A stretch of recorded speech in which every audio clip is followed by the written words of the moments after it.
Judge Tsai has raised it, and it is really the crux of the defense. There is only one, and that is that there's nothing that prevents a Muslim woman or a Muslim man from entering into a civil marriage. That there's nothing that precludes one, accordingly, to have all the benefits of matrimonial property law, because you can enter into a civil marriage just like anybody else. So there is no distinction. Sorry, my lady. But obviously, that's only with the monogamous marriage. Yes. So Yes. that couldn't be the case with Yes. polygamous marriage. No, quite, my lady. So what happens? Muslim marriages can be Yes. But as I have it, and I don't have the statistics now, let's talk about the 98% where it's de facto monogamous. I suppose, and your ladyship, and you're quite correct, that doesn't apply to polygamous marriages. In fact, polygamous marriages.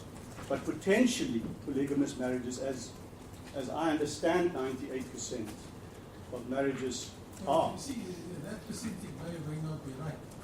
But the principle matter is a Muslim man can get married to women. Yes. And it's permitted in Sharia. There's also short-sighted of the fact that a lot of the women who enters these unions, they're not on the same bargaining power or level such as female counterparts. And so they are in a nikah, marriage, they don't necessarily have the same power to get their spouses civil union as you might suggest. And of course there's an indignity to that as well. Why is that necessary? Yes. No, it's public, and that is what we've done so many years.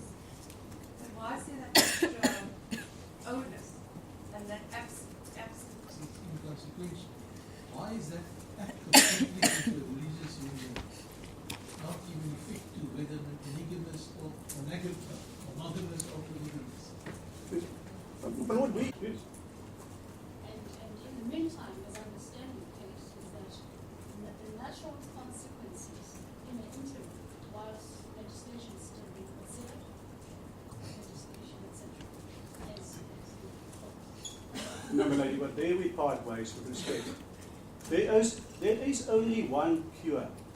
There is only one institution that can finally come to the rescue, and that is Parliament legislation. That we agree with.